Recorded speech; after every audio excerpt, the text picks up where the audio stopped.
જેમ અલગ અલગ પ્રકારે વરસાદ રાજ્યમાં આવ્યો છે,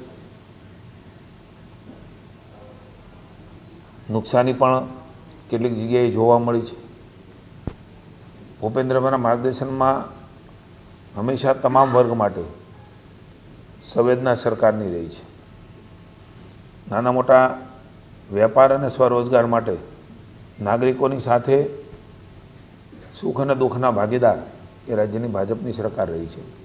ત્યારે અમદાવાદમાં પણ જે ભારે વરસાદ પડ્યો છે એમાં વેપારીઓ, લારી ગલ્લા ધારકો, દુકાનદારોને પણ આર્થિક નુકસાન વેઠવાનો વારો આવ્યો છે. ત્યારે એમણે ચિંતા કરીને આજની બેઠકમાં જે સુરતનો ઠરાવ છે એ જ પ્રમાણે જે નુકસાન અમદાવાદમાં થયું છે એ વેપારીઓને પણ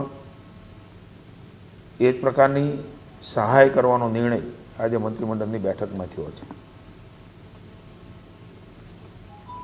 સ્થાનિક વહીવટીતંત્ર દ્વારા સ્થળના પ્રત્યક્ષ સર્વે, ફોટોગ્રાફી, વિડીયોગ્રાફીના આધારે પારદર્શી સર્વે એના માટે હાથ ધરવામાં આવશે.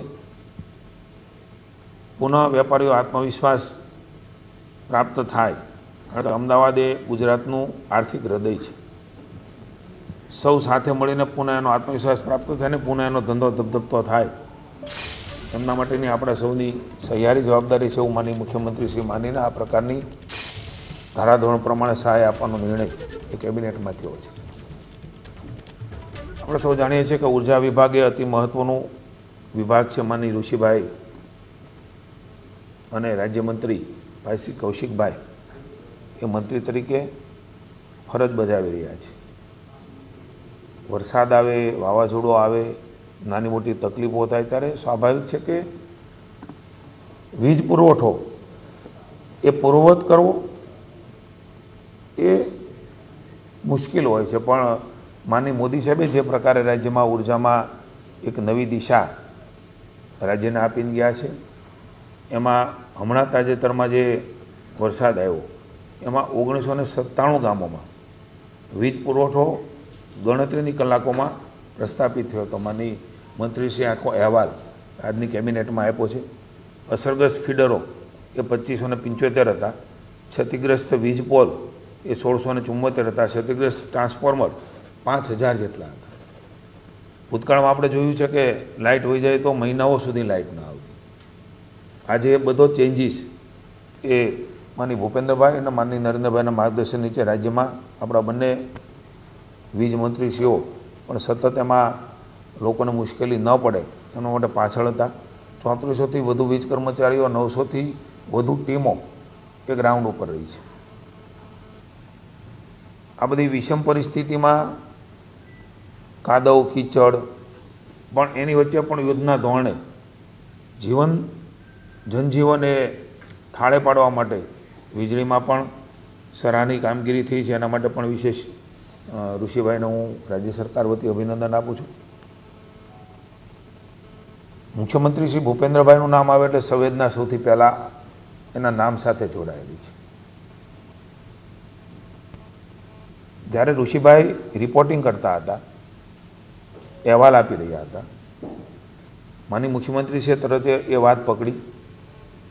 આટલી બધી સંખ્યાની અંદર કર્મચારી કામ કરતા હોય ત્યારે એમને પણ જોખમ હોય છે અને કોઈનું જીવનું જોખમ એ સામાન્ય વ્યક્તિ પૂરમાં મૃત્યુ થયું હોય કે કર્મચારી હોય એ અતિ ગંભીર અને મહત્ત્વનું હોય છે.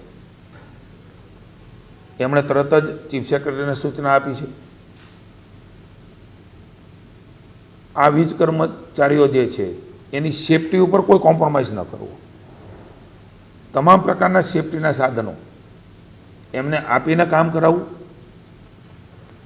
એની સલામતીનું પૂરેપૂરું ધ્યાન રાખવું અને જે કંઈ ખૂટતું હોય એ રાજ્ય સરકાર એમને મદદ કરાવવા તમામ અનેક કર્મચારીગણ, માત્ર વીજને લઈને નહીં, ફિલ્ડ વર્કમાં જે કર્મચારીઓ કામ કરી રહ્યા છે એમના માટે પણ રાજ્ય સરકાર ઘણી વખત ઉતાવળમાં સેફટીની બધી જ વસ્તુઓ હોવા છતાં ઝડપથી કરવા માટે એક મન ટેવાયેલું હોય છે. માનનીય મુખ્યમંત્રીશ્રીએ એમાં સૂચન કર્યા છે કે એને બરાબર રીતે સમજીને કહીને બધી જ વસ્તુઓ પ્રોવાઈડ હોય છે તો પહેરતા નથી હોતા, તો એ બધી જ વસ્તુઓ ચકાસણી કરીને આ પ્રકારના કામ એ કરવા જોઈએ એ પણ વિભાગને સૂચનાઓ આપવા માટેનું માનનીય મુખ્યમંત્રીશ્રીએ વાત કરી છે. વડાપ્રધાન શ્રી નરેન્દ્રભાઈ મોદી સાહેબ એ રાજ્યના મુખ્યમંત્રી હતા અને આજે દેશના લાડેલા વડાપ્રધાન તરીકે પણ સ્વચ્છતા હી સેવા, સ્વચ્છતા માટેના હંમેશા આગ્રહી રહ્યા છે.